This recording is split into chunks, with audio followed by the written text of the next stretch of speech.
Live at In Resort, Saturday, March 21st.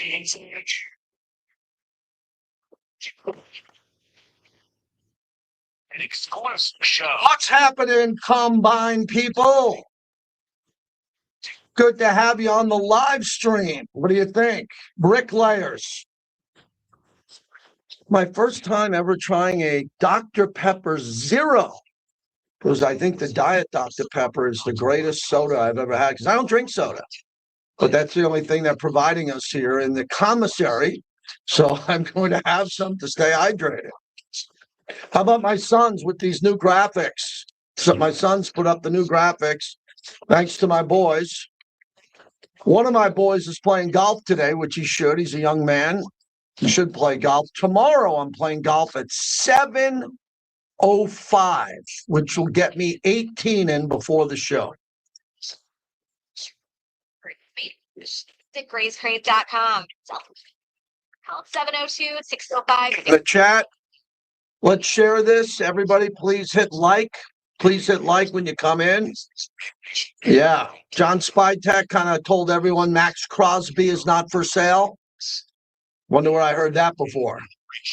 This is Silver and Black. This is the Raiders. This is a historic franchise. This is no ordinary job. Your Silver and Black home to sound off for over 25 years. I don't care if I offend somebody. If it isn't right, I'm going to stop practice. We're going to do it the right way. And now, here's JT the Brick. Out of the gate, JT, as we open up the show, and we are live from Lotus Broadcasting in Las Vegas, and we got boots on the ground in Indy at the Combine.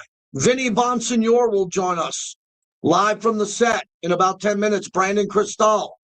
Brandon will join us there. He covers the Broncos, but he knows Spyc really well. Spoke to him one-on-one, and he knows the league pretty good. He's one of those Combine geeks that loves the Combine.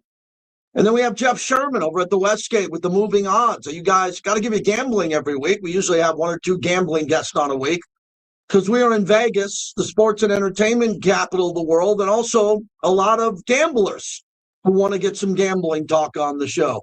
Gambling talk on the radio is pretty bad. There's only a few people.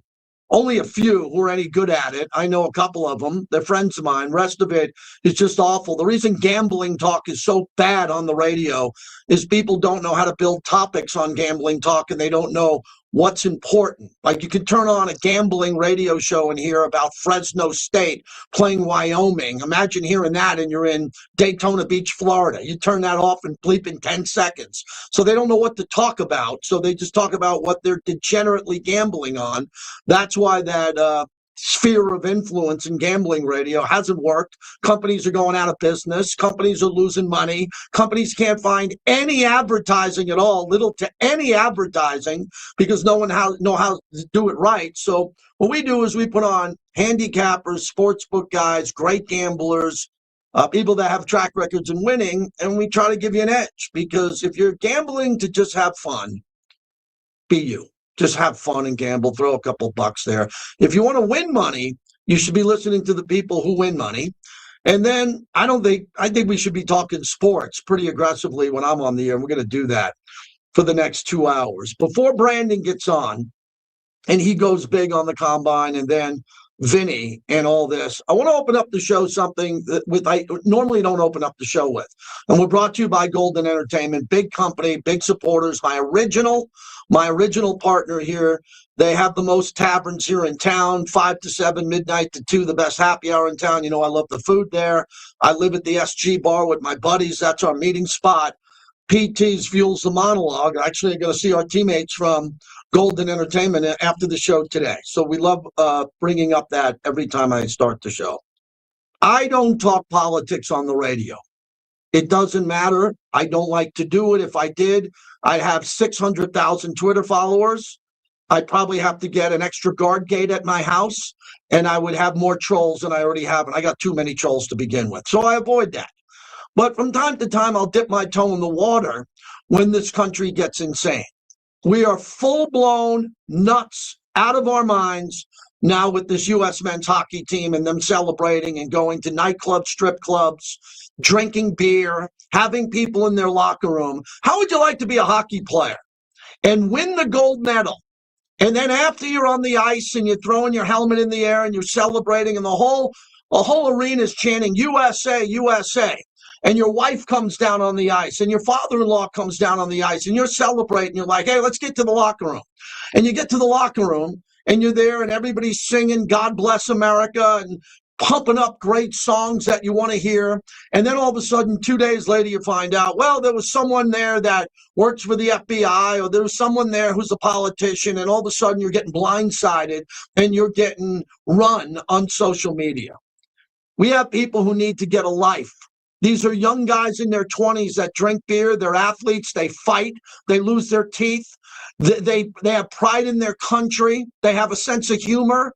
They like people. They like to go out and win. And we are an embarrassment in this country when we sit around and we let people come into their world and politicize it. When we let people go into their world, into their locker room, and I'm not talking to people in the locker room celebrating. If you got a credential, if you got juice, if you got the ability to get into that locker room, you're a politician, you're someone who works for the government, you're someone in the family, and you get in there and you want to let loose with a beer or sing a song, you should be left alone. Period. Now, can you dive down and mine into it and say, oh, he's not a good guy. She's not a good guy. He's a better guy. He can't take a joke. Of course you can. But we are so triggered in this country that we cannot talk sports anymore, even when we win. Even when we win and we beat a better opponent. That's right. The Canadian team was better than us on paper. We beat them in overtime dramatically. And our guys are flying on government jets, private jets, planes. They're going from one bar to the next. And every time they get out of the bar and they jump on the limo bus, they look at their phones and they got people hitting their DMs saying they suck because they're not politically aligned with the triggered lunatic who's tweeting at them. So I wanted to talk about this all day.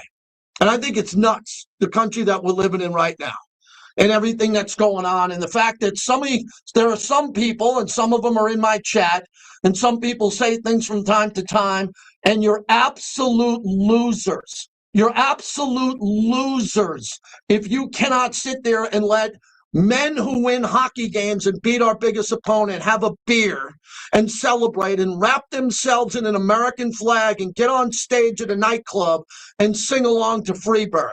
If you are that person, you are the worst. You are a triggered lunatic. I don't care if you lean to the right. I don't care if you lean to the left. I don't care if you lean down the middle. You have no idea who I vote for. You have no idea about my political aspirations. You have no idea. So don't take it on me. I'm just seeing this and it's all over and everybody's talking about it. I wanted to get it into the monologue. If you are a triggered political lunatic, great, stay in your lane. Do what you do, because politics tear families apart. It tears friendships apart. It tears marriages apart. It tears everything apart. It will not tear up my radio show. It will not tear up the topics that I talk about, because half of these, or the majority of these triggered political trolls, do not exist. They don't exist. They're not in your life. They don't go to your bars. They don't go with you to games. They don't go to tailgates. They are trolls in the basement that hide and with their thumbs, and they try to get stuff out there. But they are attacking our American boys, our young men who won the gold medal. I mean, by the millions. I'm not talking about 20 or 30 people here. I'm talking about millions of people. Millions are attacking the great American hockey players. Look, if the women don't want to go to the White House and the men do, who cares? Why does that bother you? Let people go celebrate and have a good time. If you don't want to go to the White House, I'm great. If you want to go, great. You don't want to shake a hand, I'm fine. But when you make it about you politically and you go off the rails, you're off the rails politically, it's on you. And we're seeing that in sports. And you know me. I don't do a lot of this. Now, I'm proud to be an American. I love my country. I've proven it. But I haven't served my country. And the military I put on a platform very high. The architect of military night for a decade on Fox Sports Radio. I'm pro-cop. I'm pro-cop. I'm pro-fireman. I'm pro-emergency worker, essential worker. That's who I am. And I could give a crap what you think. I could give a crap. So the American hockey guys, I really love them. And I think they're great. And I think they all want to have a good time.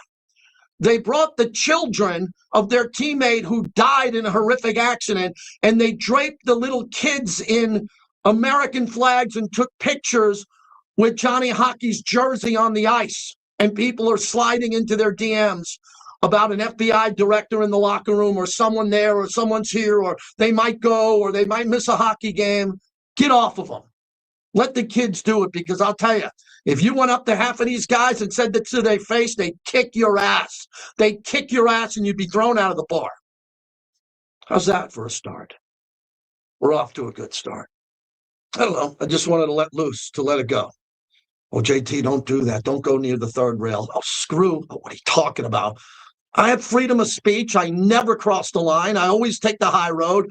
I appreciate everybody the majority of the time, but this is what I think on this topic. If I ever get to the point, Clay Baker, where I can't come on the radio, my show, your show, anybody's show, and defend the United States men's hockey team, then do me a favor and get me the hell off the radio. So, Nationalism is coming forth. I like this. Yeah, I love my country. I love my country, and I love when we win, and I love when our guys are just trying to celebrate with a beer. One of the players, I think it was one of the Hughes brothers, were at the press conference with the goggles on, and he had a beer, and he kind of silently said to someone, "I'll have another. Give me one more." And I looked at the comments, really drinking. Oh, come on, he's a young guy in his early 20s. He's having a beer. He wants to have a beer. He just won a gold medal. And all these comments coming from Canada. Is this still No. from the north of the Yeah. border? No, but also it's like you can never have anything nice for too long. I mean, there wasn't even a grace period of coming off that huge win. Now it's like, all right, time to tear them down, because we have nothing else to work with other than they're just the same regular guys you've already known before that have been in the NHL, leading the same kind of lives. Now they're under scrutiny. Yep, that's it. So we're going to get to all of the John Spyc sound coming up here, which is really important. I want to get to all that coming up here in a minute. Clay will tell me when Brandon Cristal is coming up and ready. We're going to get him on live from the set, thanks to Q and Vinny being down there. So we're waiting on him when he gets to the set, and we're going to go from there. I wanted to play the John Spyc sound about Maxx Crosby, if we can get to that, because there's a lot of Maxx Crosby agitators out there. They're trying to put words in Max's mouth and the owner and Spyc. Well, John Spyc went to the podium and he was asked about Maxx Crosby. Here's what he said. People ask about Maxx all the time. People tried to pry Maxx away from us last year too. Right. So Maxx is a Raider. We gave him a, at the time it was the biggest contract for a non-quarterback in the history of the NFL last And you year. was here for 10 minutes and did that. That's what I tell people. You were only here for 10 minutes and you say, you know what? You prioritize Maxx. Yeah. And so, I mean, when we're in the business of trying to have great football players, Right. And Maxx is a great football player. And so to me, it's just business. I know everyone's going to ask about it. I mean, it's business as usual. And I can say no till I'm blue in the face and people are still going to ask. So, instead I just listen, that's one of my superpowers. I feel like is I can just sit there and listen. People can say what they want and I'll take whatever comes and then onward we go. It's Kirk Morrison, part of the interview on NFL radio on Sirius XM. It was really good. Always love to go to my buddy, Brandon Cristal from Guerrilla Sports. He loves the Combine. He covers the Broncos. He's very familiar with the AFC West and the rest of the league. And I kind of said this in a compliment. You're kind of a Combine geek. I'm a draft geek. You love the Combine. How many years is this for you? I think my first combine I covered was when Jim Plunkett came out. So, kidding. I'm not that old. The first one I came to was Andrew Luck and RG3 back in 2012, and I've come every year since because it's the only time where the entire NFL shows up in the same place. And so I was having this conversation with a friend from Kansas City who's back here for the first time in forever because the Chiefs are picking in the top 10 for the first time in a long time, that when everyone complains about being here or how long they're here, they're always looking at it wrong. Look, and we all love our life at home and our family and our kids.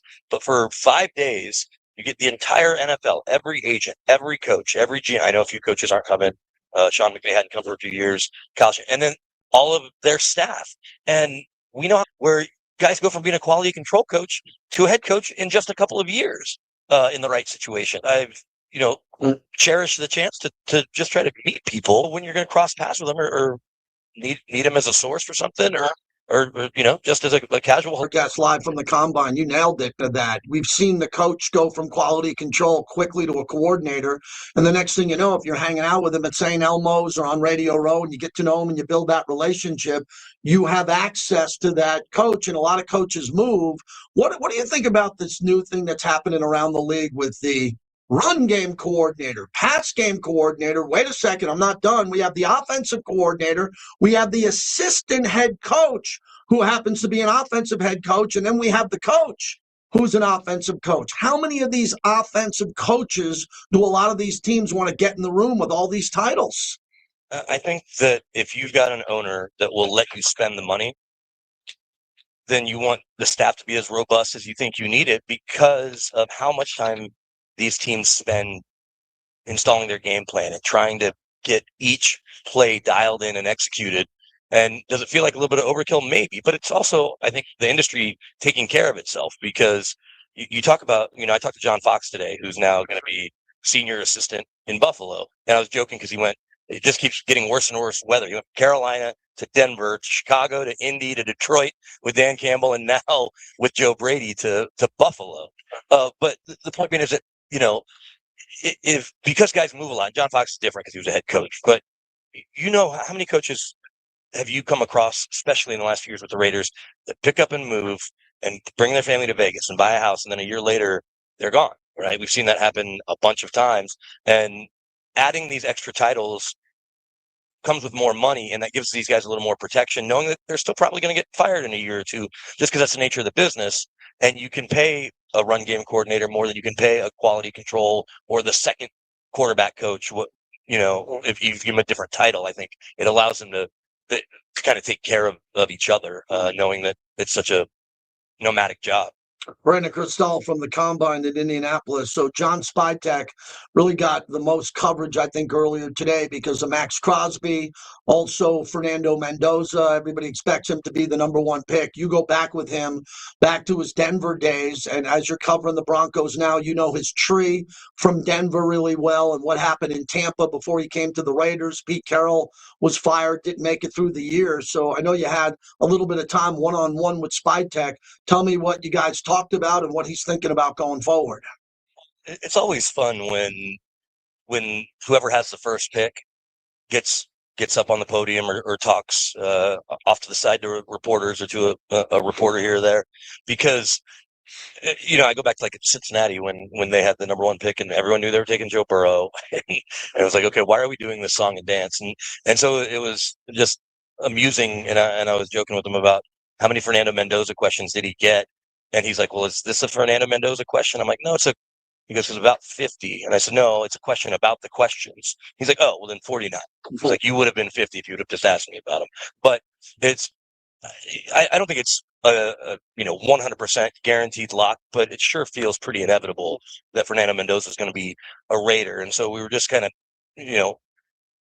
talking about that idea without talking about it, and so I think that you spend the week trying to assess what else are you going to do. I think the meetings with all of the agents are going to be so much more important than their Fernando Mendoza meeting, because they're going to end up getting to talk to him so much between now and April 23rd, that making sure they've got a line on the best offensive line free agents and can get them to Vegas, because John also said that everything on the O-line's up in the air or open to potentially being switched around, other than Colton Miller, obviously. And so I think that talking to agents, whether it's about the players you have and or the players you want to acquire, because that's kind of the dirty little secret. You're not supposed to talk to agents about other teams' players, but obviously no one's monitoring these conversations. So you sit down with Maxx Crosby's agent, but then you spend a bunch of time talking to him about 3 other free agents that he has. And so I think that's going to be as important for John and the rest of the Raiders staff this week as evaluating the players. We know they need to hit the draft again as well. They obviously have with Bowers and I think with Genty the last couple of years at the top, but the key to success, and I'm based in Denver, I cover the Broncos, is the depth, right? When Pat Surtain goes down and they can play Chris Abrams-Drain and Riley Moss and not miss speed, that's how you have quality depth, and the Raiders certainly need to continue to build that out. Brandon Cristal joins us from the Combine, Guerrilla Sports. So I'm asking all my insiders and guests who are at the Combine, what's the truth? Is it a bad draft overall? Is it weak free agency? And a lot of people are leaning towards this might be the year where the younger GMs want to make a trade because after Linderbaum and just a couple of free agents here or there, there's a drop-off. So maybe if you want to go get a good player, you got to be a little bit sharper and put a trade together. What do you think of that? Yeah, I think that's exactly right. You look at the wide receiver market, and Alec Pierce might be about it, and I think he may even be getting a franchise tag. But can we make a deal for AJ Brown? Can we make a deal for T. Higgins? Can we make a deal for Jalen Waddle or one of the two top end guys in Dallas? I think it's smart that the Cowboys are going to try to control George Pickens' future, whether it's to stay in Big D and trade CeeDee Lamb or use George Pickens as a trade piece. But yeah, I think trades certainly stack up. As the transactions we'll see the most, more than guys will still break the bank because it's free agency and to get good players to a bad team. And I'm not trying to pick on the Raiders, but they certainly haven't been great of late. But no state income tax, you're gonna have to you're gonna pay a little more to get one or two top line free agents. The Broncos did it a couple years ago when they brought in Mike McGlinchey from the Niners and Ben Powers from the Ravens. So, but there's not a lot of sexy names out there. And that's kind of the same thing with the draft is there's a bunch of pass rushers. There's obviously wide receivers throughout the draft every year. I remember Daniel Jeremiah saying that just be ready. Every year it's going to be a boatload of them.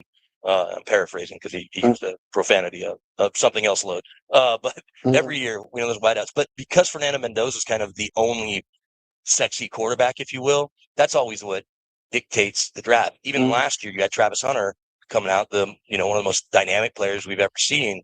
But because the quarterbacks were Cam Ward and Shador, and we know what happened with Shador Sanders on draft night, but it was just those two. And as opposed to a couple of years ago when it's 6 quarterbacks in the first 12 picks, that's what I think really dictates whether a draft is sexy or not, or is appealing when we're here covering the Combine and getting to know these prospects. All right, last one. We'll let you go. I know how busy you are there. There's a lot of coaching turnover, 10 coaches in the quarterback carousel. Is that good? It's good at the Combine because you're seeing them in new, polos and new sweatshirts there, but that's a lot of coaching turnover there. What's the vibe about all the coaches, new coaches at all the podiums coming up?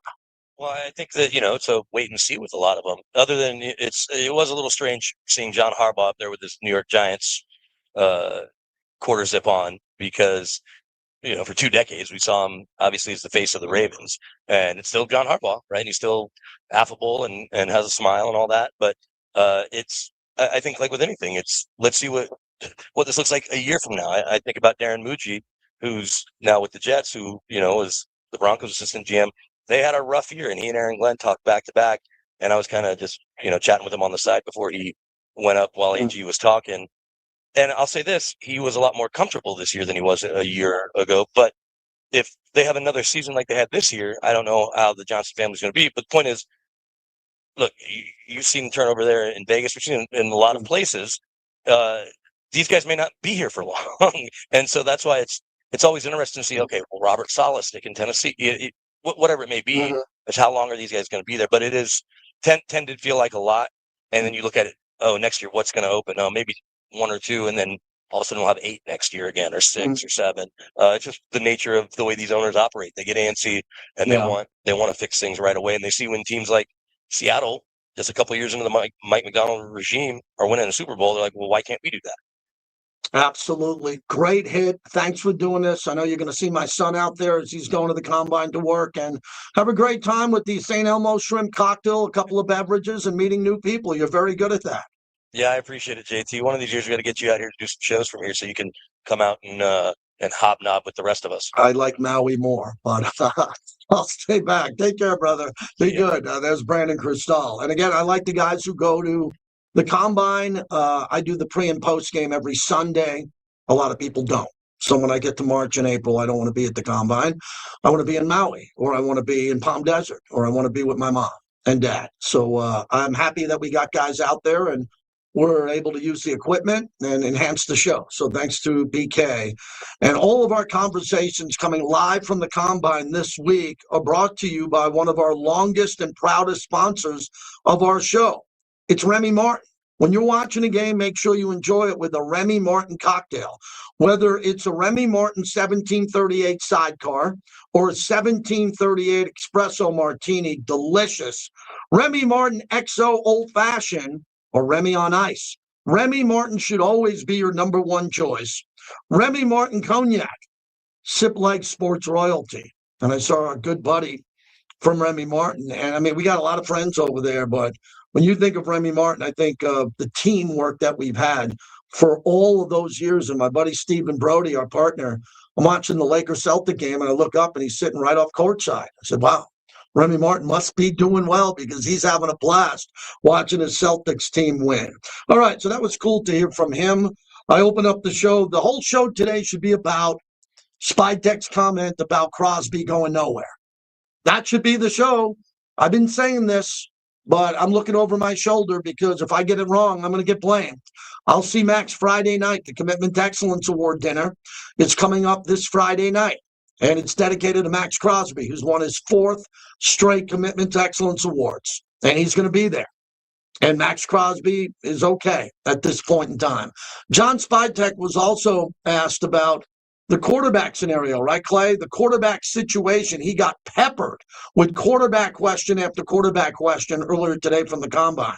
I think you want to have as much pressure or limit the amount of pressure you have on that guy from the start. Now, if you have a young quarterback, I'm not necessarily in favor of running him out there right away either. So, another quality player that can play the quarterback position, if you have a young quarterback, and obviously a great offensive line, a run game, all the things that can limit his chances to really get killed, and a great defense too, because if he doesn't feel like he's got to go out there and score 35 points every week, I think that's helpful. Yeah, and when it comes down to Mendoza, another good debate topic today, if you want to get in touch with us at 702-365-9200, is the ability for him to play or not. And a lot of people took out of that whole scrum. And we got the long scrum we're going to play. And I'm sure Q's going to play it on his show because he was up there asking a lot of the questions. That he says that he's not a fan of starting a young quarterback early, right? That's not like the priority. I would agree with him. He's in charge. And Coach Kubiak's in charge if they don't want to play Mendoza week 1. I'm fine with that. But normally they do. I dip the show in reality. Normally the first pick overall plays. Not the 6th pick overall or the 13th pick, but the number 1 pick usually plays. Jordan Love sat for 3 years in Green Bay because he was not the number 1 pick. The number 1 pick is going to play. And then when it comes to Geno Smith, I don't know exactly when or where it is with Geno. Geno had a really good chance here, and it wasn't Geno's complete fault. He had no protection. The offensive line wasn't very good.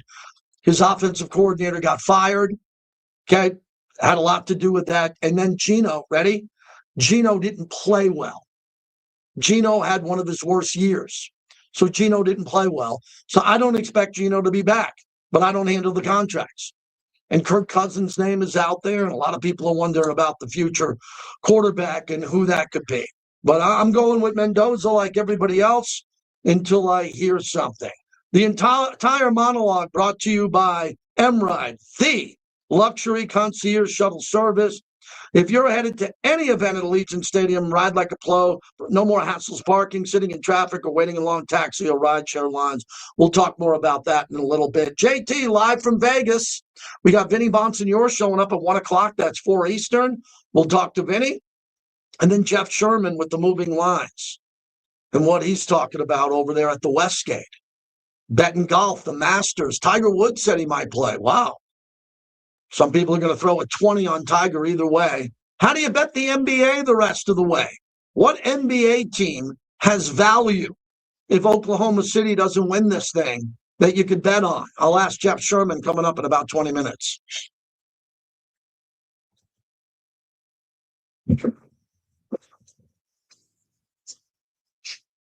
For me, McCoy is the number and the different types of quarterbacks that has been around. All right. Yeah, the monologue, I had to defend the hockey team. The hockey team is right now in the Oval Office. Manning, Phillip Rivers, he has really seen every kind of quarterback. The morning tailgate, weekdays at 7 a.m. Boyd Gaming is the official and exclusive local casino partner of the Las Vegas Raiders at Allegiant Stadium. Bring your friends, have some fun, but always bet on black. The Maxx in Detroit. I would love that. Wasted. Good to see Wasted Talent, who I'd love to have on again this week. Your schedule permitting, just let me know. You're always welcome. Like to give our regulars a break this time of year. Give them a little break, but he's a great content provider. From they feature one of the largest whiskey, scotch, and bourbon selections anywhere in the valley with live entertainment. Great place to watch football games. Check it out at lacasacigars.com. Not everybody's a loser who lives in their mom's basements. We don't have basements out west. We have basements back east. There doesn't seem to be any basements here. They have some of my buddies have a downstairs where they have a golf simulator. Some of my rich buddies have a golf simulator. But growing up back east, everybody had a basement. I grew up and my parents didn't have a furnished basement. We had our laundry room down there and our winter coats and our supplies and all that. We didn't have that. Clay, did you grow up with a basement, a furnished basement or not? Yeah. Good. We had a bar, we had couches, TV. Wow. Yeah, fireplace. Yeah. Fireplace. Clay had a bar, couches. Which was good because the house, upstairs is small. You needed to have like a furnished basement so you could get away from people. And Yeah. stretch out a little bit. Right. Go ask The West Coast has panic rooms. Yeah, that's funny. Night to enjoy while you cheer on your nights on the ice. Surfside is only 100 calories, 2 grams of sugar, and 0 bubbles. That's right, no carbonation. So it's easy to sip and enjoy. It's not seltzer, it's Surfside, official partner of the Vegas Golden Knights. Sold in arena and at bars, restaurants, and stores near you. Must be please drink responsibly. Hey, Las Vegas, are you tired of So there are basements in Portland, Oregon, and all over Oregon. Did not know that. Family owned and operated. We treat your home like it's our own. For your everyday plumbing needs, we're here 365 days a year, rain or shine, day or night. Extend the life of your water heater right now. For a limited time, take it. Yeah, basements in the Midwest. My wife grew up with a basement in her nice basement in Lincoln, Illinois. Beautiful basement. 365 plumbing goes. Man, the phones are either really good or really shitty at times, man. I had great phone calls last night on Mad Dog. They were freaking great.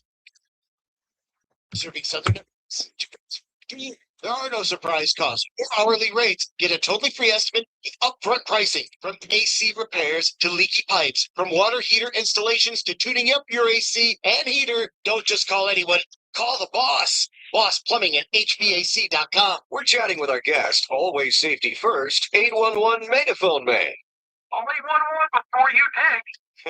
You never stray from your mission of letting homeowners, landscapers, and excavators know you should always call 811 before you dig. Call 811.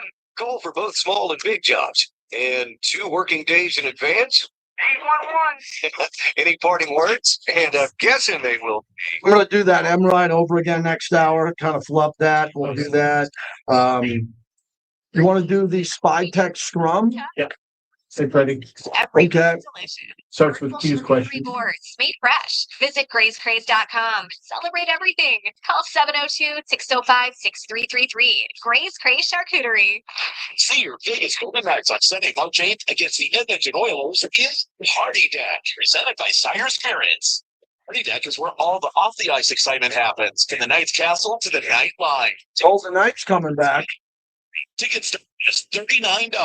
Go to VGKTicketExchange.com for all the info. That's VGKTicketExchange.com. Sponsored by West Star Credit Union and Centennial Subaru. Result transfer arbitration. Tickets will be delivered by mobile 48 hours before the game. Raider Nation, hey, you.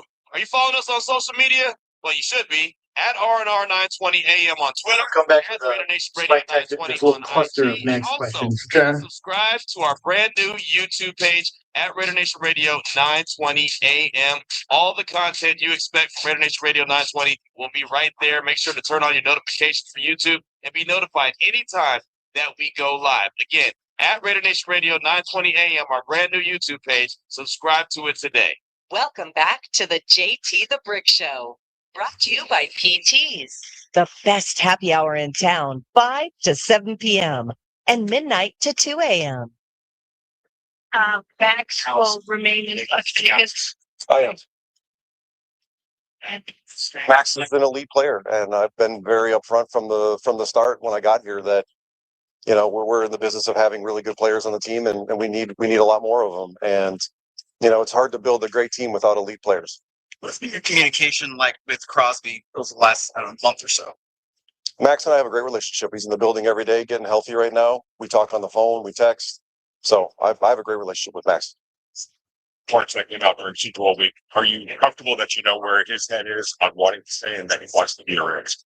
Maxx and I have had great conversations. I'm comfortable there. Yeah. I thought John Spyc handled that fantastically. He was great. Says we need Maxx. We expect him to be back. And he talked about building with great players. That's what I've been saying from day one. The only difference is John Spyc says he's always listening. I'm always listening, but I don't get calls from GMs with offers to trade for Maxx Crosby. But I thought that John Spyc absolutely knew what he was doing today. He was prepped, ready to roll. He knew he was going to get bombarded with those questions. We're going to play a few minutes of the scrum where Raider Nation Radio and just the local media had the opportunity to get in front of GM John Spyc. How quickly can you kind of turn a roster around when you have as many free agents as you guys do? Does that kind of help fast track the rebuilding type process? I'm not into quickly turning around. I'm into turning around the right way. So, I think you can see this league every year. There's teams that rise fast and fall fast, and we're trying to rise and stay there. John, speaking on the free agents, the handful of free agents on the roster right now, just what are your thoughts on Eric Stokes and how he played this year? And is this someone you could see coming back to Las Vegas next season? Yeah, we've had good dialogue with Eric about coming back. We're going to keep working this week. I thought he played well this year. He was healthy, which has been something in the past that, he's kind of nipped him in the butt a little bit, but he played 16 of the games this year, and super happy with it. He competed, he did what I knew he was capable of. I evaluated the player coming out, and, I'd love to keep him around. Obviously, you were at the national championship game. What were your impressions of just how Fernando played, but also his teammates around him and how they played? Yeah, I thought he was just there was a lot of great players on that field, which you'd expect in a game like that. And, I enjoyed watching all of them kind of compete at that level and, make the plays when a lot was expected of them in the biggest moments. That's what you're looking for. We're looking for guys that have kind of proven that in the biggest moments they don't blink, and it was awesome all the way around. John, when you're building a roster, every coach is different. Arm lengths, heights, whatever, at what positions. How much is that the frustrating part year to year? Why you want stability so you're not changing that kind of stuff? Yeah, I think from just an organizational standpoint, what are we looking for globally on a player, not just arm length or speed and all that, or vision. Like, this guy's got to be this to run an X, or this kind of back, or this kind of left tackle. I think it helps the scouts speak the same language because we grade players the same year after year after year. The coaches, we all know what we're looking for, and there's just a lot less that goes into it. There's just, check box, as opposed to, trying to figure out what's the right perfect arm length or play style or intelligence. When you were in Tampa with Tom, you would bring him volumes of analytical stuff every week, and you two really connect there. Clint is that kind of guy. When you were in the interview process, was that surprising, or did you already know that about him, that he's very analytical like you? I wouldn't say I'm analytical. I just thorough and a lot of depth. I think you're always looking for an edge, and your ability to process and maintain and use a lot of information is huge at my job, or a quarterback, or a head coach. And so it was cool to see the depths that Clint would go, just like Tom would go to as a player, like what's required and how much you could process and retain and use. We could throw a book at a player or a coach if they can't. It's really about what they can use and kind of value in that process to bring it to life. John, I know there's no end all be all to all this, but how much has the college football playoffs, benefited your help evaluation, especially in the quarterback when you see them you go against teams that are zeroing in on preparing for them and on the biggest thing? I think the biggest thing, Vinny, is just those are really good games. When we go to watch any player, right away we try to go watch them play against the best teams or the best players. If you're watching an edge rusher, like, let's watch them against the best left tackle if we can find one. Well, in those games, they're playing against a bunch of NFL players. And so there's still guys on those teams that aren't going to play in the NFL, but there's just more of it. And the stakes are high, and a lot's required of them to win those games. And so it's helpful that way. And then there's just more games to watch too. I mean, now there's 16 games for us to watch on Indiana and Miami, which is fun.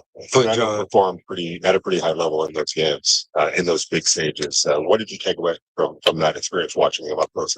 Just they kept winning. I mean, kept winning, kept playing even when the expectations got high. I mean, he didn't blink, and just like a lot of those players on both those teams. I mean, it was that game that I got to go to in Miami was a wonderful football game. I was super privileged to be there to watch all those guys compete. John, what dialogue or any dialogue you had like with Geno Smith since the season has ended? I've not talked to Geno since the season's ended. He's training. I know I've seen videos of him training, and I know he's feeling good. And we'll talk soon here. I was wondering, how would you put into perspective the season he did have? I know he had issues with turning the ball over. The team had also struggling in terms of pass blocking. So how would you kind of categorize?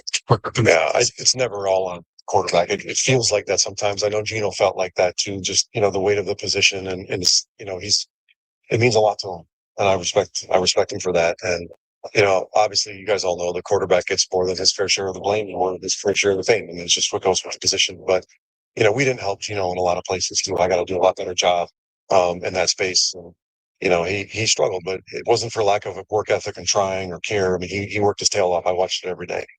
If you were here a year ago, you had just taken this job for the first time. What have you learned, maybe about yourself or about the whole process over this year? Just keep working. Just kind of hang in and take the highs and the lows the same, and a belief in myself that I got to get the right people around me, which I think I did, especially with the draft process now with Brian Stark and Anthony Patch and Brandon Hunt that weren't here last year. But we got a great group of scouts, and I feel like we're in a much better place as an organization to knock the free agency and the draft out of the park. Took a little while for Charles and Caleb to get on the field, but they did, and they played pretty well when they were on the field. Did they do enough to show you that they are viable potential to fight for starting jobs next year? Yeah, I mean, I've always believed in them. That's why we took them when we took them, and it was good to see them get a chance to play. And we've got a lot of pieces on that offensive line too. I mean, they've all got to play better for sure. But I'm excited about their potential. I'm excited about their potential in this offensive style that we're going to play with. I mean, they're athletic, they care, they can run into space, and they've got to prove it though. It's a huge offseason for both of them. They've got to work their tails off. They got to get stronger. They got to get a little bit bigger. But I'm excited about where they're at.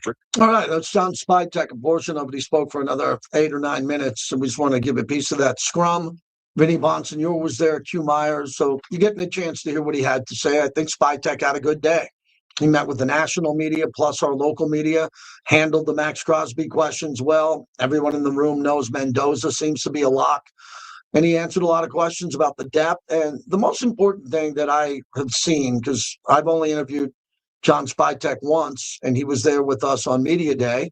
And then Eric Allen and James Jones and Amber had him for the Clint Kubiak Day, is that he understands that the team only won 3 games. He can't go popping his chest out because the team didn't play well, nor would he. He wants to get better. He wants to do a good job. He seems to have his sea legs underneath him now with this group that he wants, as he's having more power within the draft with Tom Brady. So let's see what he does. I know all Raider fans are rooting for him. I know every Raider fan that I talk to really wants to see John Spyc have a great offseason. And if he does, I think the Raiders will be in a good spot. Thanks to our great friends at the DeCastroverde Law Group, Alex and Orlando DeCastroverde. They deal with everything you deal with in life. Everything you're dealing with, they're dealing with. But what they're able to do is help. And they help people when they get into accidents and are injured. And if you get into an accident and God forbid you're injured, the brothers win. Brotherswin.com, the DeCastroverde Law Group. Jeff Sherman next.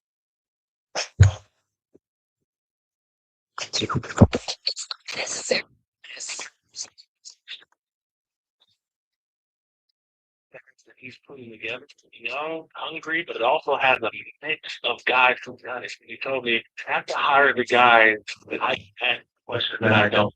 I got guys with head coach experience and have been around the game for a long time that can help me for things that I don't know as Kubiak goes into his first year. The Raiders lost 5 games by 1 score or less. Yeah. I mean, there were some games that could have not turned the season, but could have turned the season from 3 wins to 5 or 6.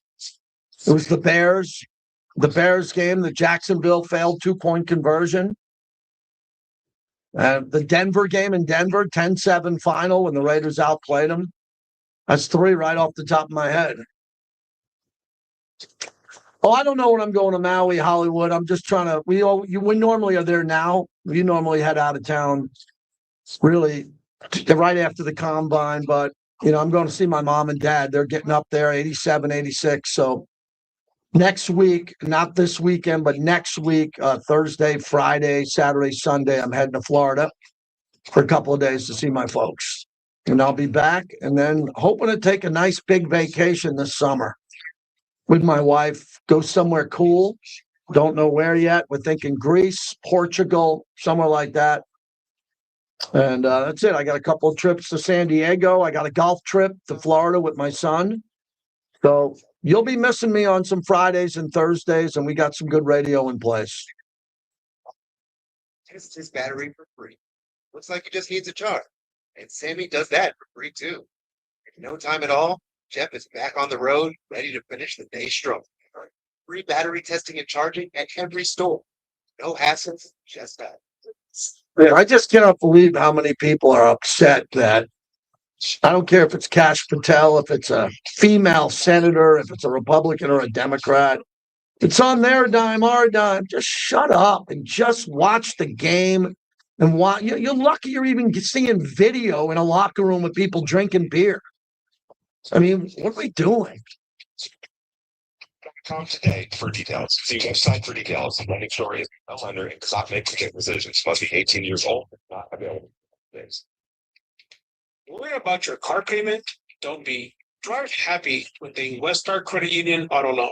Whether you are ready for something new or want to refinance your current ride, we've got you with affordable payments and easy approvals. Picture yourself behind the wheel, windows down, music up, on the road to what matters most. Apply today at westar.org or stop by your nearest branch. All loans are subject to approval. Terms and conditions apply. Must be a member tomorrow. Membership requires a savings account with a minimum balance. Hey, Jeff, how's the new job working out? Really sucks. Terrible boss, and the paycheck is even worse. I gotta get a new job. Truck you. Wait, what? Truck you. You don't have to curse at me. Dude, you should check out Truck You CDL training. My brother got his CDL license in 4 weeks, and now he has a new career making great money. Okay, I'm listening. Truck You all night and weekend times available. All right, we'll do Jeff Sherman here. We'll do Vinny Bonsignor at 105 to about 120, and then we'll bail on the stream. We'll finish up with radio. We'll do Mad Dog Sports Radio tonight. The sports betting industry, I can teach you the rules. Yeah, the record hasn't been good the last 2 decades for the Raiders. I know I've lived it, but all you can do is go out there and try to get better, right? Join me at thatmoneyhoney.com. That's thatmoneyhoney.com. Plumbers, HVAC techs. I watched episode 5 of A Night of the Seven Kingdoms. Man, that was good. Those battle scenes were freaking good, man. Game of Thrones knows how to give you good battle scenes. Can tell you that much. Aviators will look to defend their Pacific Coast League title as they begin their campaign. The Aviators will start off the season on Friday, March 27th, as they open up with a 9-game homestand. The first 3 against the Salt Lake Bees. And then they'll welcome the Oklahoma City Comets in for 6 games. So oil those gloves up and get ready for another exciting season of Aviators baseball right here on Raider Nation Radio 920.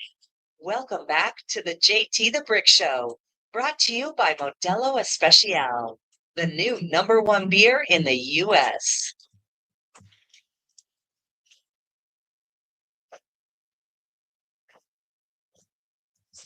The Celtics just closed the door. They sweep the Lakers. They blow the Lakers away on Pat Riley Day in Los Angeles. The final score, Boston 111, LA 89. This afternoon was weak. It's the Boston Celtics. Okay, no Tatum. You're at home. You're in 5th place. You're trying to move up. You show no. Really, to me, No respect for the uniform. James Worthy, after the Lakers got smoked by the Celtics at home on Pat Riley Day. Jeff Sherman joins us over at the Westgate, the VP of Risk Management. So, Jeff, I just want to get your opinion as we start off USA Men's Hockey Canada, the handle, the vibe, the energy, and how many people were up at the crack of dawn over at the Westgate to get a great booth and seat. Yeah, the handle was fabulous. You know, it would have been a little better had it been later in the day. 5 a.m. Pacific's a tough start, but we did open the app early to take wagers. And the room we had about half full that early in the morning. It was pretty solid. And when the U.S. won, you heard chants of USA out there. So a lot of energy at that time of morning. Have you seen the Olympic hockey handle grow over the last decade or so? It seems like more and more people are really dialed in and ready to gamble it.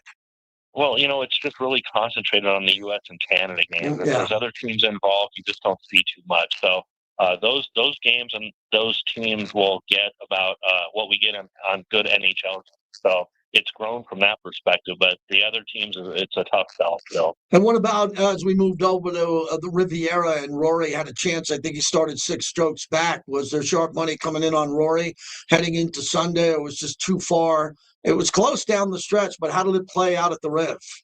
Yeah, we actually saw some sharp money on Kurt Kitayama at 125-1 going into the 4th round, and he finished 1 back. So a lot of people faded Bridgman with that large lead. You know, someone that hasn't won before.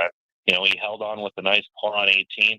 Handle was solid, and that was the one that capped off the West Coast swing. Now we head to Florida before the Masters. Jeff Sherman is our guest, so let's get to boxing. Mayweather, Pacquiao. Here's why I don't hate it. I don't hate it because it's not an exhibition where a 50-year-old's fighting a 20-year-old YouTuber. Both of these guys are they're heavily skilled. They're two of the greatest skilled boxers I've ever seen. Now, granted, they're old. So you can put old guys in. George Foreman won the heavyweight championship late in life. So I don't love this. I think it's a money grab, but I wonder because if you could take us back to the handle for what we saw with Mayweather Pacquiao the first time, and especially Mayweather McGregor, which was so hyped in this town. Yeah, Mayweather McGregor was our most handled boxing event that we've ever done. And Mayweather Pacquiao was right up there, top 5 also. This time around, I don't expect that at this stage of their careers. And it's the second week of the NFL season, too, so you're going up against that. But it will be tremendous handle. There's interest in it. And it's not pay-per-view. If you have Netflix, you get to see it for free, per se, on that. So I think it'll be a solid handle. We opened Mayweather a $2 favorite today, and you just expect people to think that you're going to get the same type of fight where it's going to be drawn out to a decision. It might be a boring type of fight. So I wouldn't be surprised if you hear some boos in the crowd. It's a Sphere based on the style of fight. Yeah, I think a lot of people are just want to go to get in the Sphere. If they can do that and get a chance to see it there, it'll look like a spectacle. Jeff Sherman's our guest. All right, I saw last night I was on the air and the Spurs won their 9th in a row, and they're only 2 back of Oklahoma City. Wow, I didn't expect that. I thought Oklahoma City was going to run away and hide in the East. The Harden deal for Cleveland, it's still Detroit. Tatum's not with Boston, and they're ahead of the Knicks. So let's start in the West. Has the numbers changed to win the West or get to the NBA Finals and win it for the Spurs in Oklahoma City? Yeah, Oklahoma City, I've been easing them up. They've been playing the whole season with injuries. And like you mentioned, only a 2-game lead. San Antonio, they're on a string of wins right now. And this team is growing quicker than I thought they would. And just last week, we took a $4,000 wager at 12-1 for the title on them. I'm down to 7-1. So they're really closing in on Denver. They have an opportunity to, like you mentioned, even surpass Oklahoma City for home court. That will change all the future prices on them based on the series prices. So they're really growing up quickly. I thought they might have been a year away, but they're definitely in the title mix at this point. Jeff Sherman is our guest. So I love what's going on with Detroit and the Pistons and where they stand at this point, because I just like the way they play. They can play really hardcore, in-your-face defense. They can get out and run. And I just think Detroit, every time I watch them, the way they're coached and the way they play is impressing me more and more as a favorite. Yeah, there's no doubt about it. And it's you got 4 teams vying at the top spot, but they're the one holding court right now. And their style of play looks conducive that they could compete with the teams in the West. You know, you're going to need that rough type of play that they can do and bang down low. So it's been really impressive. And plus, they have a go-to guy in Cunningham. And he's been seeing a lot of MVP support even today at 4-1. So they're the type of team that looks like they're in position in the Eastern Conference as a favorite right now, plus 325. Wrapping it up with Jeff Sherman, tell me about some MLB win total movements. I think it's the Dodgers and everybody else. I thought the Dodgers were beatable last year and the year before, and they won. And this year they feel really unbeatable to me. What's the number? Well, we opened the Dodgers 100.5, and we've seen public support on the over up to 101.5. So it's been one-way traffic on that. The lowest one, the Rockies, we opened 53.5. It's up to 55. They do like to bet over the low numbers they did with the White Sox last year. The one low number that they've been betting under is the Nationals, 68.5, all the way down to 65.5 at this point. Well, the Nationals there. Keep an eye on that. And Super Bowl movement from large wagers. What can you tell us about that? Well, the world champion Seahawks, we opened them at 10-1. We kept 10,000 at 9-1. They're down to 8-1. As co-favorites for the Rams at 8-1. The Lions have seen some. We took 12,000 at 14-1. They're down to 12-1. And the Packers, we took a $5,000 wager at 14-1. So they're down to 12-1. So a little bit of shake-up on top. What are you and your team doing as you handicap these international games? And we're going to have one in Melbourne. And I mean, the travel and all this, it's really hard for our listeners and fans to figure out what those lines are going to look like, what the look-aheads are going to look like, especially with all the international travel this year.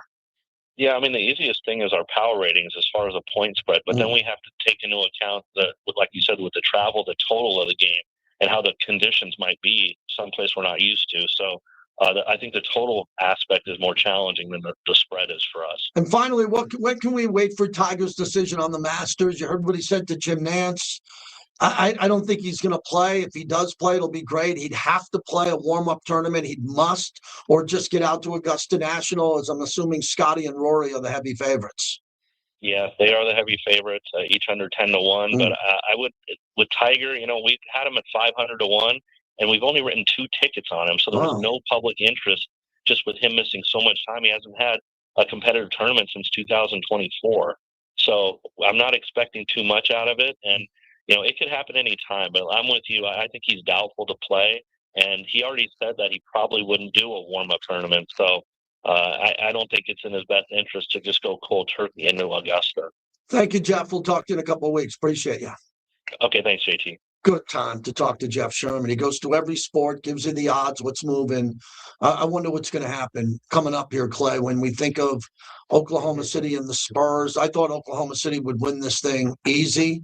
I thought they would, but Clay, the Dodgers are remarkable. There's really not any juice mixed in. If you want to bet the Dodgers, you got to lay a lot to win a little, but I still think people are going to put heavy money down, especially in Vegas, on the Dodgers to win it all. Yeah, and it's kind of crazy because you load up on a bet like that, then you got to wait 5 months on it. You got to hold on to that ticket.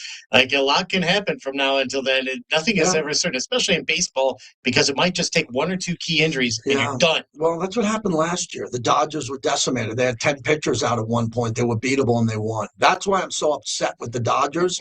I'm so upset on the Harry Ruiz, Paul Gutierrez world with the Dodgers, because they shouldn't have won last year, and they did. And now this year, I think they're probably going to win easily. Unless my Yankees pitching is really good. The Yankees' top 5 pitchers I'd take all day long over the Dodgers. I repeat, over the Dodgers. But Yankees got Stanton, who can't run, Grisham. They got a lot of players who strike out a lot, and they got Aaron Boone. And I'm not very confident there. That's hour number 1. It was really good. Brandon Cristal, we talked to him. He was fantastic. Also, Jeff Sherman. Coming up next, Vinny Bonsignore. He joins us live. We're excited. Brought to you by M-Ride, the luxury concierge shuttle service. If you're heading to Allegiant Stadium, ride like a pro, the way my wife does. No more hassle parking. I don't want you sitting in traffic and those taxi lines and rideshare lines. Are you kidding me? And there are several pickup locations to choose from. It could be for Luke Combs, Bruno Mars, WrestleMania, or any upcoming event at Allegiant Stadium. M-Ride it. Plus, you can M-Ride to EDC. They're great at that, or to any Golden Knights game. Reserve your spot at mride.com. Promo code BRICK. 10% off. Your Uber and Lyft ain't giving you 10% off other than one ride a month. That's mride.com. Use the code BRICK and ride like the pros. Modelo is an official cerveza of the Las Vegas Raiders and the All right, man. Give me 1 minute. Talk amongst yourselves. We're going to get Vinny in here. Crisp, refreshing taste. Brewed with fighting spirits since 1925. I don't think UFC's killing boxing because I don't see a lot of good UFC fights. I don't. There's one or two on a card, but boxing's got their own problems because they can't get good fighters to fight in their primes. And please bet responsibly. This is JT for the Black Hole, home of football's most notorious fans. You're a diehard Raider fans, this is your home. Become a member today and receive 20% off online purchases, hotel discounts for home and away games, access to members-only merchandise, and much more. All memberships are now lifetime memberships. Once a member, always a member. If you bleed silver and black, visit theblackhole.com today. That's theblackhole.com. This is JT the Brick from Raider Nation Radio for M-Ride, the preferred shuttle provider of Allegiant Stadium. Ride like a pro, round trip to your favorite events at Allegiant Stadium. No more hassle parking, sitting in traffic, or waiting in long taxi or rideshare lines. M-Ride it, and you'll get in and out quickly. Go to mride.com to book your ride today. Use promo code BRICK for 10% off. That's mride.com, promo code BRICK. This is John Barr, General Manager at Finley Toyota. Been thinking about getting a new truck? Now's the time. We've got huge incentives on the powerful Toyota Tundra and Tacoma. These trucks are built to handle anything you throw at them. With these deals, they're more affordable than ever. But these offers won't last. Come see us at Finley Toyota before they're gone. Make sure you drive off in the truck you've always wanted at the price you deserve. Finley Toyota, Nevada's #1 selling dealership at the Valley Auto Mall in Henderson. An accident isn't just Can you turn up your level or have somebody turn up your? There we go. Oh, that's excellent. Okay, thank you. That's where we come in. All right, we got Vinny. Come back here. Deliver serious firepower, serious insurance. We fight. All right, we got Vinny B. We're the DeCastro Brothers, and we have your back. Together, we win. BrothersWin.com. At DeCastro Law, the brothers have your back. BrothersWin.com. Australia's biggest sport hits Vegas. League Las Vegas, Saturday, February 28th at Allegiant Stadium. 3 games, Aussie vibes, one epic ticket. Plug in your seat now at nrl.com/Vegas. Rugby League Las Vegas. Let's go. Wake up with the morning tailgate with Clay Baker. Weekday mornings from 7 to 10 on Raider Nation Radio 920 AM, KRLD Las Vegas. It's the JT the Brick Show. You just get up every day and you take one step at a time and you keep going and you show up. We have a big mountain to climb, but we're not trying to do it all in one day. Your silver and black home to sound off for over 25 years. It's really important to me that we're a gritty team, that the way that they were back in the old days. It's nothing that we say, it's what we do on the field. All the little things that win that have nothing to do with scheme. And now, here's JT the Brick. Good to have you back, JT, in Vegas. We have the ability to go to the Combine here on the flagship of the Silver and Black, brought to you by the M Resort Spa and Casino. 2 towers now, no longer one. Double the fun at M Resort Spa and Casino. As we continue on here, the Combine is in Indianapolis, and we are excited to talk to Vinny Bonsignore, who joins us live from the Combine from the California Post, Raider Nation Radio, all of his other gigs. And Vinny, I got to assume it's kind of the same for you, but more now with the California Post as the Chargers and the Rams, the Seahawks, the world champs, the Raiders, all the teams you covered. How has it changed so far for you this year with the new assignment? Yeah, without a doubt, there's different teams now that paying more attention to, obviously. But ironically enough, the Raiders are a pretty dominant force in terms of the a focal storyline here. Whether it's Fernando Mendoza and the first pick overall, all the money that they have under the salary cap, 9 draft picks outside of the first pick overall, which will be for obviously Fernando Mendoza, and not the least of which is Maxx Crosby still going to be with the Raiders when they suit up to start next season? And I don't think there's a definitive answer to that yet at all. How do you think John Spyc handled it with his answer? And he felt like he was, pretty direct with the fact that he wants to keep good players. He has a great relationship with Maxx. It seems like he's planning on keeping him, but the caveat that he's listening. What was your takeaway? Yeah, I don't think there's much more else that he could say. Either a couple of things are happening. Number one, Max Crosby, and he and Max Crosby haven't actually sat down to talk about what the future looks like and how long he feels it's going to take the Raiders to get there to hopefully appease Max Crosby, or maybe they have had that conversation. And because here's the thing, let's start with this. You're the general manager. If he's staying, then just come out and say that 1,000% he's staying. There's ways to answer that question without leaving it kind of open-ended, right? So either they haven't had the talk with Max Crosby, or they have, and maybe Max Crosby has, indicated that he'd be open to moving someplace else, and now there's offers coming in, and there hasn't been the offer that the Raiders want to hear yet. It could be that. The point is this: if you want to put it to bed, then put it to bed. And I don't think it was put to bed today. Who do you think of the teams? And it's a really tough question, but you got Howie Roseman, you got obviously the Patriots that went to the Super Bowl, and that could be a fit with Spillane. And then you go to the other teams that just would love to have a Max Crosby. The buzz would be Chicago. If there was a team or two that would be knocking on the door and want to go from one private room to the other at St. Elmo's to talk to Spyc, who would those teams be? The Detroit Lions, the Chicago Bears, the New England Patriots, the Dallas Cowboys. I could go on and on some teams but those are the teams for me that really jump out at you, and I would not be surprised if all of them haven't at least reached out to John Spyc to talk about Max Crosby. Vinny, let's move to the Rams, a team that you have great sources with here, and who shows up and who doesn't show up for the combine, and their system that you respect a lot. Why does it work so well if the coach or the GM, or if everybody isn't there at the same time, other than the staff, the scouts, and many coaches? Yeah, Les Snead, the Rams general manager, and Sean McVay, their head coach, they just feel like they could get more work done just actually grinding the film, and then obviously players that they want to meet with individually, they'll bring to Los Angeles to their facility for those visits. They'll also get on the road to go to pro days to meet with players, and do it that way. So they just feel like their time is better used not being in the rat race and the madness that's here right now, and being able to do it at their own pace. Now they do have people representatives here, obviously, and they have a great scouting department that does as well as anybody in the league. But they just feel, Sean McVay and Les Snead feel like they could do better work back at home. Vinny Bonson, yours our guest. So I've been asking all of our insiders and guests the same question. Are you sensing more of a trade market because it's not a great draft and not free agency? Or maybe there could be a couple of big deals that'll pop and change the trend of what some people think?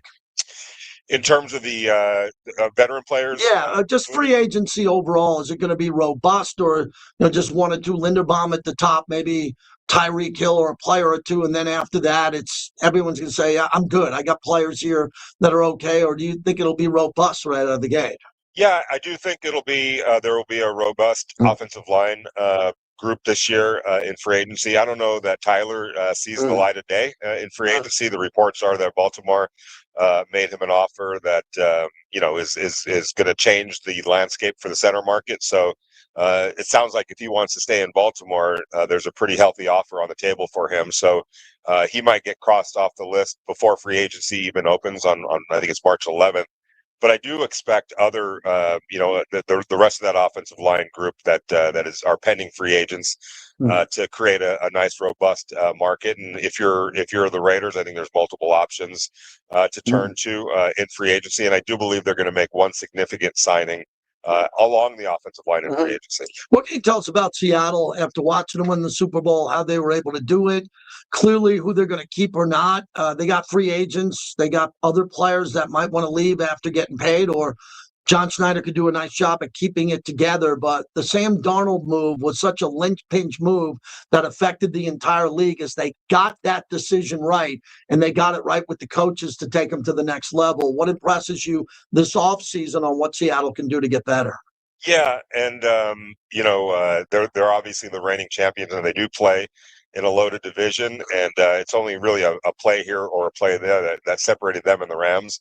And I do expect the 49ers to be right back on track next year, so that's another looming challenge for the Seahawks. But I think one thing that I think league-wide there was respect for the Seahawks And that's kind of the reiteration or proving the point that so many times it's organizations that fail quarterbacks and not quarterbacks failing the organizations. Sam Darnold being, the prime example of that. It didn't just start and end in Seattle. He got good coaching when he went to San Francisco, including Clint Kubiak, who was the quarterbacks coach, and helped get him create that foundation for him. Then he went to Minnesota and played with a Kevin O'Connell and a really good supporting cast with the Vikings. We saw what happened there, but then ultimately with Seattle, where they win a Super Bowl. And I think that has opened up some eyes that, should we be in such a rush to move on from some of these young quarterbacks? And what's our responsibility to those young quarterbacks? You look at the Jets and how they've failed multiple quarterbacks, including Sam Darnold, and the Panthers, they didn't just have Sam Darnold on the roster, they had Baker Mayfield on the roster, and let both of those guys get out the door because of their own undoings or their own doings. So I think what the respect is and the admiration that the Seahawks have created is that there's various ways to build a football team, and you don't have to have the guy that could just carry you on his back at quarterback. You put enough good players and coaching around a good quarterback. It all starts with that. And Sam Darnold, I remember his pro day. I just left that field at USC thinking this guy's as good as it gets. Yeah. And he had all the tools. But he goes to a bad situation in New York, and that's followed him to Carolina. It'll probably follow him for the rest of his career. But the Seahawks showed that you can, with good coaching and good infrastructure around a quarterback, you can win at the highest levels. And that's the responsibility of the team. Yes, the player has a lot of responsibility as well. But if that player is responsible and he is a talented football player, then there's really no excuses for you as an organization to be able to build around him successfully. Wrapping it up with Vinny Bonson, just a few more national topics. Where do you stand on international expansion with the Melbourne game? Man, I was looking at some of the travel. Some of the travel is enormous this year with Berlin and Melbourne added in here. And you've had the ability to be at Roger Goodell press conferences and coaches are talking about it. Is the union and the league on the same page with this? Because it seems like it's really getting to the point where the international travel is now aggressive. Always remember this.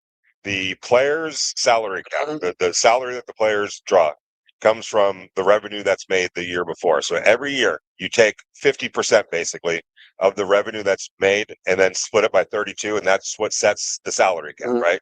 So I'm all for international games, and for the players themselves, the fact that international games drive up that revenue, which drives up the salary cap each year, then they better be for it as well. And most of them are. They understand that. They understand that.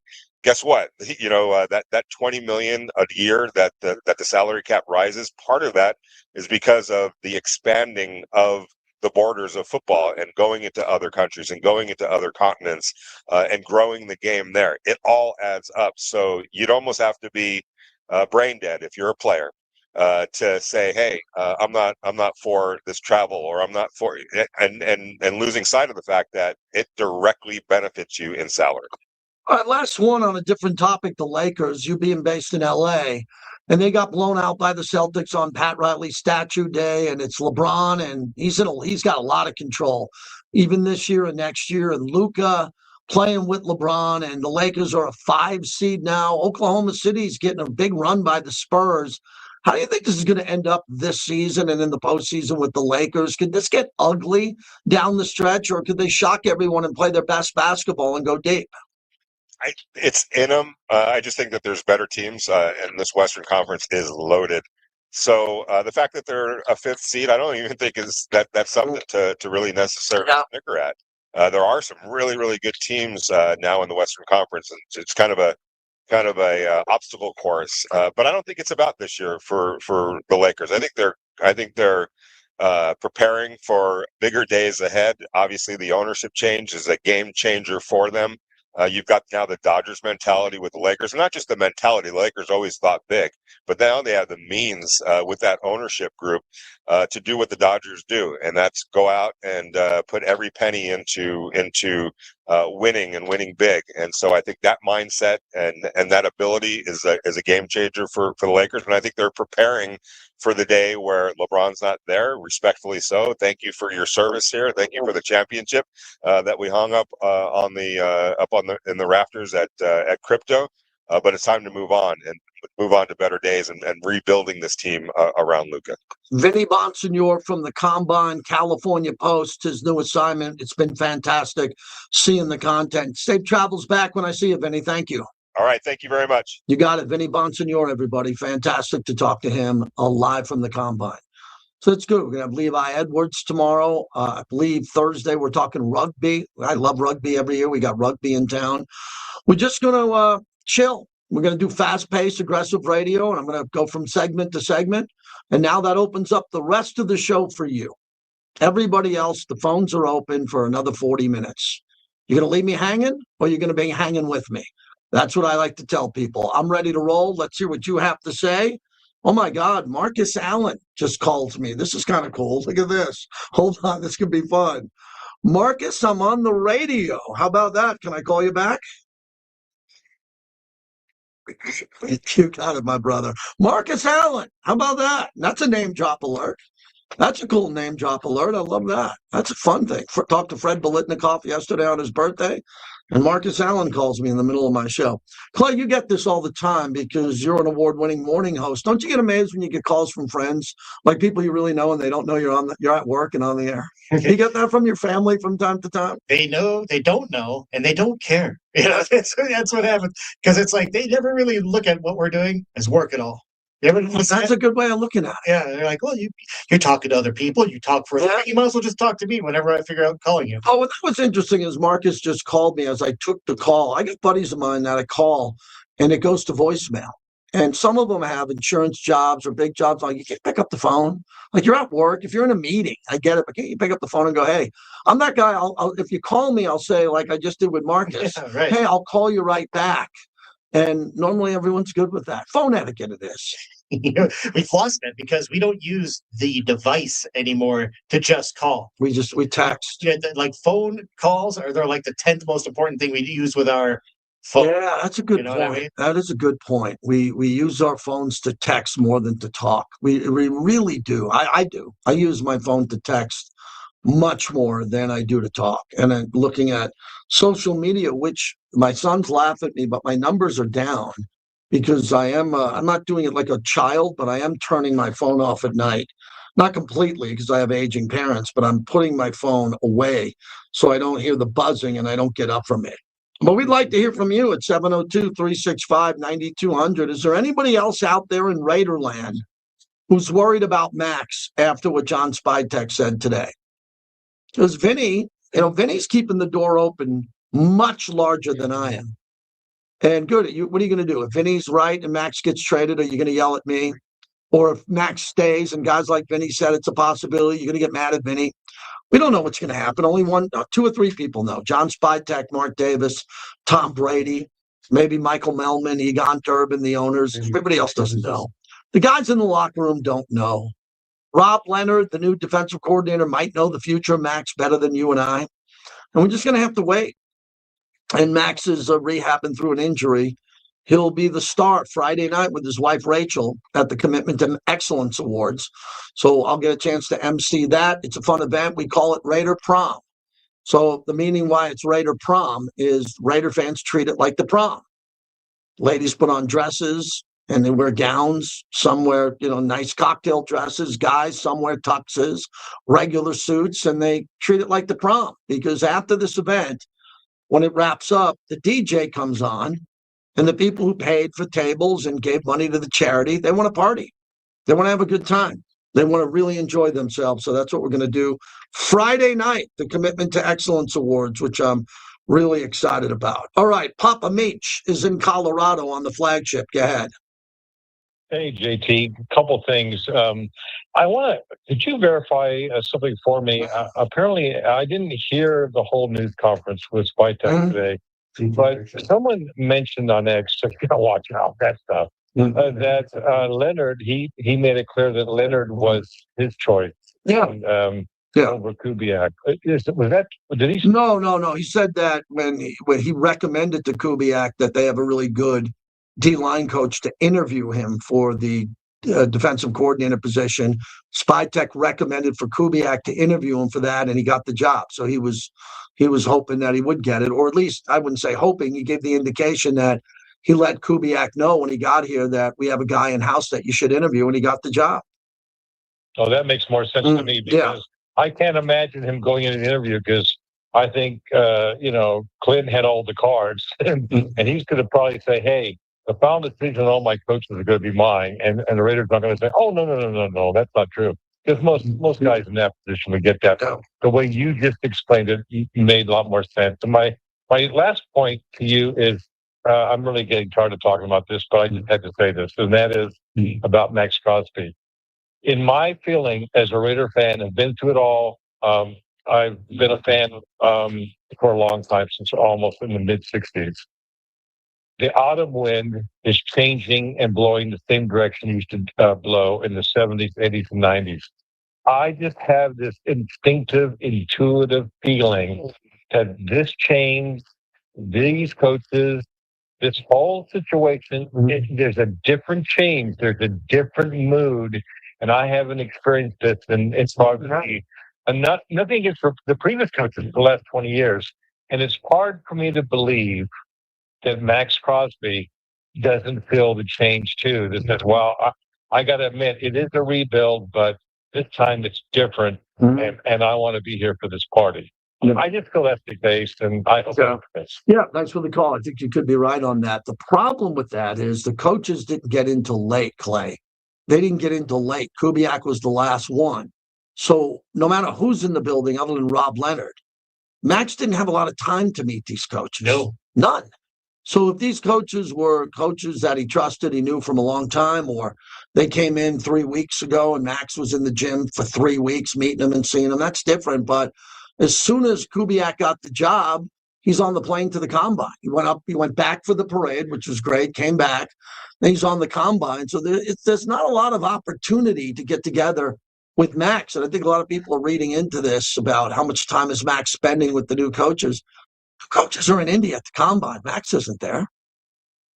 He's not there at the combine. He's back here in Vegas working out, coming off an injury. And all that time, we were talking like 6 weeks has passed since the first of the year to when Kubiak is brought into the building as the new head coach. So there was a lot of time where there wasn't a lot of communication. So it was just between Spyc and Maxx, and now trying to get the new coach involved. There's a million things he's got to do right now. One of them is to try to make sure you bridge that communication and make sure everyone's on the same page. Raiders are hiring a lot of coaches, assistant coordinators, assistant run game coordinators, all of that. I'm all right with it. It's not my budget. It's not. I go back to the decades with the Raiders where they didn't need this many coaches in one. They didn't need, 9 coaches on offense to win. Ken Stabler called the plays. He had Tom Flores there. They had a couple of assistants. But now we have a lot of coaches involved. And I guess that helps a young quarterback, and it's going to be Mendoza. Here's Scott in San Carlos on Raider Nation Radio. Hello, Scott. Hey, JT. Thanks for taking my call. Yeah.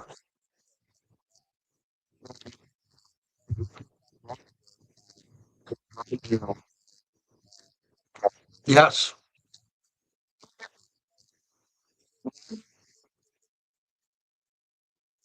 I think 33. I don't. We're not the first pick in the second round. We're the.